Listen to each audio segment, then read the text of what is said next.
Hello friends, আবার একটা নতুন ভিডিও নিয়ে চলে এসেছি তোমাদের কাছে। আমি মৌমিতা, আমার ছোট্ট ইউটিউব চ্যানেল খুশির ক্যান্ডেলে তোমাদের সবাইকে স্বাগত।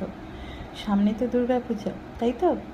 দেখো তো প্রিয়জনকে এমন একটা গিফট দিলে কেমন হয়। শাড়ি জামা তো অনেক হলো, এবার পুজোতে প্রিয়জনকে একটু নতুন কিছু গিফট করা যাক। আর গিফটের কথা যখনই আসছে তখনই খুশির ক্যান্ডেল তো আছেই তোমাদের সাথে। আমার এই নতুন ক্যান্ডেলটা কেমন লাগলো সবাই কিন্তু একটু কমেন্ট করে জানিও আমাকে। হ্যাঁ, আমার এই ক্যান্ডেলের মিষ্টি গন্ধের মতো তোমাদের জীবনটাও যেন মিষ্টি হয়ে উঠুক, এই কামনাই রইল এবার পুজোতে আমার তরফ থেকে। আর আমার চ্যানেলটা যদি কারোর একটুও ভালো থাকে তো তোমাদের কাছে একটু রিকোয়েস্ট রইল, আমার একটা লাইক আর একটা কমেন্ট দিতে যেন তোমরা কেউ ভুলো না। আর অবশ্যই কিন্তু তোমার চ্যানেলটা সাবস্ক্রাইব করে রেখো। আজ তাহলে এইটুখানিই কথা হোক, আবার দেখা হবে অন্য ভিডিওতে। ততক্ষণের জন্য সবাইকে গুড নাইট।